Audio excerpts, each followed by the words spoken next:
So hello friends, how are you all. उम्मीद करता हूँ आप सब 67वें पीटी के रिजल्ट के सदमे से उभर चुके होंगे। और फ्रेंड्स, जो सच्चाई है उसे आपको एक्सेप्ट करना चाहिए। कंपटीशन ओवरऑल काफ़ी बढ़ चुका है और आपको कंपटीशन के हिसाब से अब प्रिपरेशन करना पड़ेगा।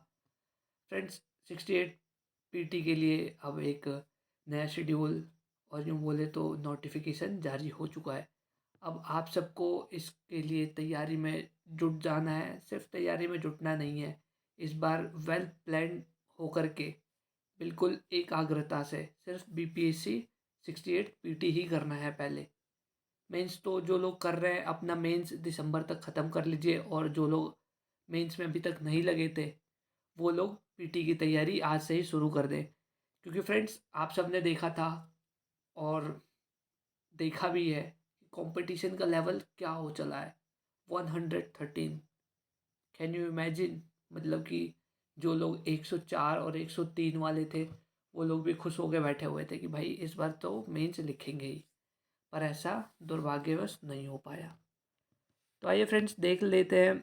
वैसे तो टोटल 289 सीट्स पे इन्होंने इस बार वैकेंसी दिया है, जिसमें से जिसमें मेरे ख्याल से डीएसपी का एक भी पोस्ट नहीं है। बट कोई नहीं फ्रेंड्स, जॉब तो है, एटलीस्ट जॉब है। तो आप इसमें देख सकते हैं कि ओवरऑल सीट्स 281 है। एंड फ्रेंड्स, इससे पिछली बार जो कि 67 था उसमें 800 के अप्रॉक्स सीट था। हालांकि ये अभी फाइनल नहीं है, इसमें सीटें बढ़ सकती हैं। लेकिन फिर से आप सबको याद दिलाना चाहूँगा कि competition competition it is on extreme level, और आपको प्रिपरेशन भी इसी हिसाब से करना पड़ेगा। एजुकेशनल क्वालिफ़िकेशन देख लेते हैं। आपको सिंपल ग्रेजुएशन होना है किसी भी रिकग्नाइज्ड कॉलेज से, जैसा कि आप ये सब जानते होंगे। आरक्षण का फिर वही है सिस्टम जो कि पहले से चला हुआ आ रहा है। और हाँ फ्रेंड्स, जब आप लोग अपना फॉर्म फिल करेंगे उस टाइम में आपको ये कोड, जैसा कि शेड्यूल कास्ट के लिए 02, शेड्यूल ट्राइब के लिए 03, एक्सट्रीमली बैकवर्ड क्लास के लिए 04, बैकवर्ड क्लास के लिए 05 एंड इकोनॉमिकली वीकर सेक्शन के लिए 07, ये कोड आपको बिल्कुल ध्यानपूर्वक वहाँ पे फिल करना होगा। एंड फ्रेंड्स, जब भी आप फॉर्म भरें, फॉर्म में कोई मिस्टेक नहीं होना चाहिए। हालांकि सुधार के लिए उसमें भी टाइम दे दिया जाएगा, पर पहले से ही हम गलती क्यों करें। जो चीज़ एटलीस्ट बचा सकते हैं उस पर तो बचाए, टाइम, एनर्जी एंड मनी। तो फ्रेंड्स, उम्मीद करता हूँ आप सब इस चीज़ को काफ़ी ध्यानपूर्वक देखेंगे, समझेंगे एंड उसके बाद अपना फॉर्म फिल करेंगे। इसके बाद फ्रेंड्स, एज का देख लेते हैं। एज में आपको 20 वर्ष या 21 वर्ष से लेकर के 40 वर्ष तक, जो कि अनुसूचित जनजाति के लिए, और जो लोग जनरल कैंडिडेट्स हैं उनको 37 ईयर तक का है। आप अगर 37 ईयर से कम के हैं तो आप ये फॉर्म भर सकते हैं। फिर वही अपना नॉर्मल है, जो मेन चीज़ है हमारा, आप देख सकते हैं इसके लिए फ़ीस। जनरल EWS कोई भी हो मेल कैटेगरी में उसको 600 पे करना है। और जो लोग अनुसूचित जाति, अनुसूचित जनजाति से बिलोंग करते हैं उनको 150। एंड देन फीमेल को, चाहे वो आरक्षित हो या ना हो, उन सबको 150 ही पे करना है। बाकी एंड में हमेशा फंस जाते हैं अपने भाई लोग जो कि जनरल से बिलोंग करते हैं, और इनको फ़ीस भी पूरी पे करनी होती है, पेनल्टी भी पूरी भरनी पड़ती है। उसके बाद 2 बार पेपर देना होता है, और फिर पीटी की रिजल्ट के लिए भी रोना पड़ता है। तो ये तो फ्रेंड्स चलता ही रहेगा, खैर छोड़िए इसको। उसके बाद फ़ोटो आईडी, फिर प्रारंभिक परीक्षा में गलत उत्तर के लिए नकारात्मक अंक, मतलब नेगेटिव मार्किंग लागू कर दिया गया है। इस चीज़ को बिल्कुल ध्यान में रखना फ्रेंड्स। इससे पहले जो भी प्रिपरेशन था आपका वो नेगेटिव मार्किंग को लेके नहीं था, बट इस बार प्रिपेयर रहना है क्योंकि ये काफ़ी इंपॉर्टेंट रोल प्ले करता है। इस बार जैसे कि इन्होंने 113 कट ऑफ कर दिया, लेकिन अगर आप लोग ध्यान से सोचे, अगर इसमें नेगेटिव होता तो शायद इतने मार्क्स जाते ही नहीं। क्योंकि जितने भी फैक्चुअल क्वेश्चंस हैं लोग उनको अटेम्प्ट करने से बचते हैं। मैं उन लोगों की बात कर रहा हूँ जो टिपिकल बीपीएससी या यूपीएससी की प्रिपरेशन करते हैं। अब भैया एनटीपीसी वालों का तो भगवान ही मालिक है, वो सब रट जाते हैं और मेंस में फिर जा कर के वहाँ एग्ज़ाम ख़राब करवाते हैं। खैर छोड़िए, बट हाँ, इस बार जो नेगेटिव मार्किंग इंट्रोड्यूस हुआ है ये काफ़ी चीज़ें बैलेंस करेगा। लेकिन फ्रेंड्स ये नेगेटिव सबके लिए है, तो इसलिए इस चीज़ का ध्यान रखना और इसके हिसाब से आपको क्वेश्चंस भी अटेम्प्ट करना है, क्योंकि पीटी का जो क्वेश्चन होता है वो काफ़ी फैक्चुअल होता है। और फैक्ट्स में जाहिर सी बात है, अगर आप 5 क्वेश्चन अटेम्प्ट कर रहे हैं तो 2 क्वेश्चन गलत करेंगे अगर पढ़ के नहीं गए, और बिल्कुल भी नहीं पढ़ा है तो 5 में से 5 गलत करेंगे, इसमें भी कोई दो राय नहीं है।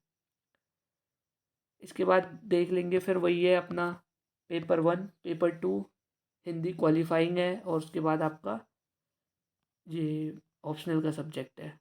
ऑप्शनल देख सकते हैं आप, ऑप्शनल टोटल आपके पास 34 सब्जेक्ट्स हैं, जिसमें से आप कोई सा भी चूज़ कर सकते हैं।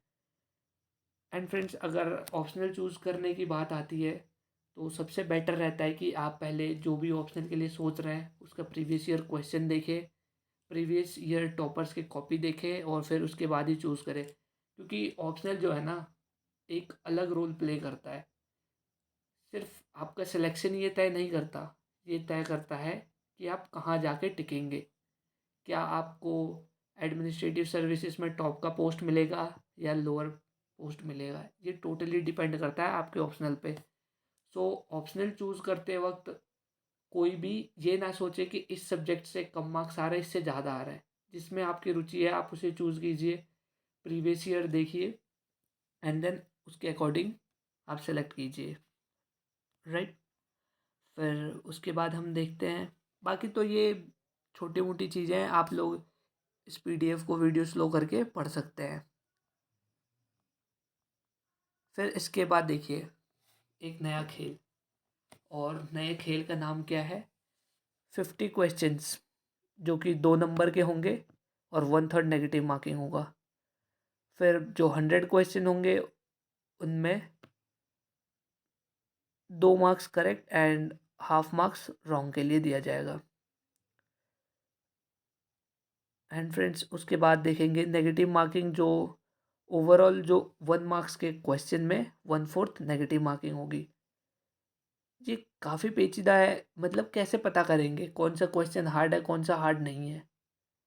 मतलब मैंने अच्छे से मॉडर्न हिस्ट्री पढ़ रखा है और मैंने सिर्फ एक ही नहीं 3-4 किताबें और पढ़ रखी हैं, तो जो क्वेश्चन मेरे लिए इजी हो गया शायद आपके लिए वो काफ़ी हार्ड होगा।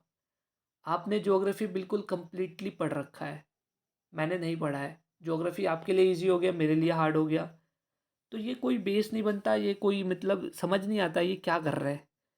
ये ऐसे लग रहा है भांग पी के बैठे हुए हैं, जो समझ आ रहा है भाई लिख दो।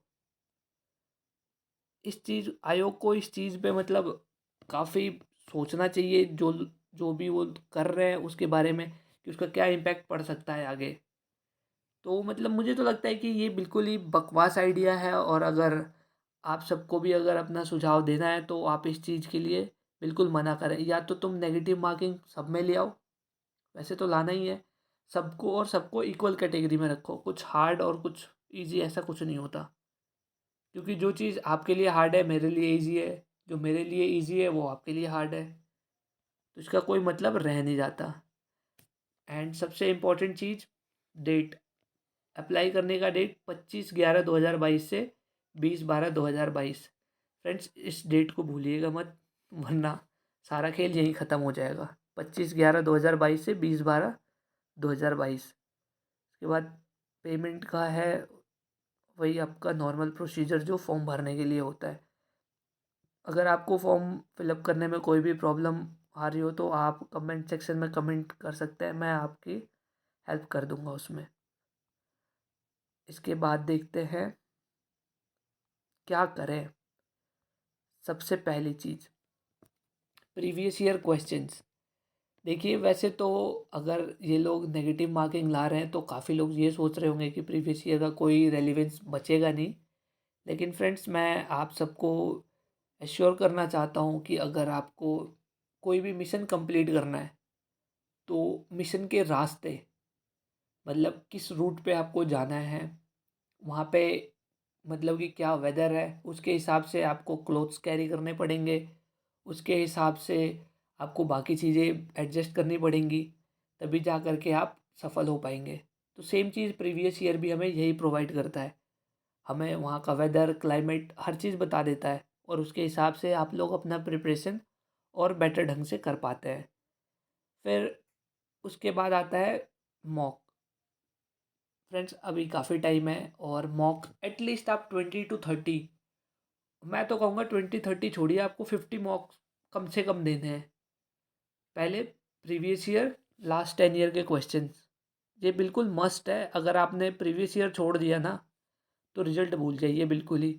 क्यों? क्योंकि जो आपका गाइडेंस है वो अपने प्रिपरेशन को लेकर के वो एक सही ट्रैक पे टिक नहीं पाएगा। फिर उसके बाद Bihar special, current affair, history and science. Friends देखिए, almost 70 to 80 questions, 70 to 80 Bihar special से ऑलमोस्ट रहते हैं 30+। Current affair, Bihar special and current affair 45+ question हो जाते हैं, जो कि काफ़ी इंपॉर्टेंट हो जाता है।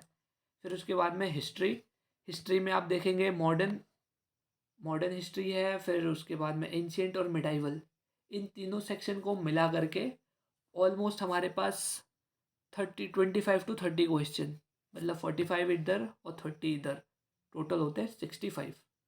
फिर उसके बाद साइंस के 25 to 30 क्वेश्चन, मतलब 100 क्वेश्चन जो है ना, सिर्फ बिहार स्पेशल, करंट अफेयर और साइंस हिस्ट्री से आ रहा है।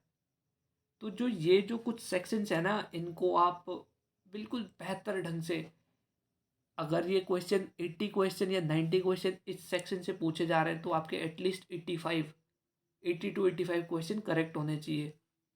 जिस हिसाब से इस बार का कट ऑफ गया है उस हिसाब से तो मैं कहूँगा कि आप 90 में से 88 लेकर के ही चलना है आपको, अगर श्योर शॉट पीटी क्लियर करना है तो। एंड फ्रेंड्स इसके बाद लास्ट में एक और चीज़, आप लोग मुझे टेलीग्राम पे फॉलो कर सकते हैं, जो भी लेटेस्ट अपडेट होगा। और मैं कल से प्रीवियस ईयर क्वेश्चन की एक सीरीज स्टार्ट कर रहा हूँ, आप लोग इससे जुड़ सकते हैं और काफ़ी डेप्थ में एनालिसिस होगा। क्योंकि फ्रेंड्स प्रीवियस ईयर क्वेश्चन ही एक पाथ है जिस पाथ पे चल के आप लोग सक्सेस पा सकते हैं। तो प्रीवियस ईयर को बिल्कुल भी हल्के में नहीं लेना और इसको 100% फोकस करना है। सिर्फ फोकस ही नहीं करना, प्रीवियस ईयर क्वेश्चन अगर आप लोगों, पता नहीं कितने लोगों ने देखा है, अगर आप लोगों ने बिल्कुल अच्छे से एनालाइज किया होगा तो आप लोगों को पता चलेगा कि ऑलमोस्ट 50% आपका वर्क डन हो जाएगा अगर आपने प्रीवियस ईयर कंप्लीट कर लिया तो। फिर उसके बाद में आता है मैथ का सेक्शन। मैथ में 10 क्वेश्चन है, 10 में से 9 और 8 क्वेश्चन बिल्कुल श्योर शॉट आपके रहने ही चाहिए। तो इसके लिए भी प्रिपरेशन में नहीं भी तो आपको 1 मंथ का टाइम लग जाएगा अगर आपने पहले से नहीं करा है तो। सो फ्रेंड्स इस वीडियो को मैं कंक्लूड करता हूँ और जो सबसे इम्पोर्टेंट है, don't lose hope, because hope is only way that ensure your success. Right friends, तो उम्मीद करता हूँ आपको ये वीडियो यूज़फुल लगी होगी। And if you found this video useful then friends please like, share and subscribe. Thank you friends.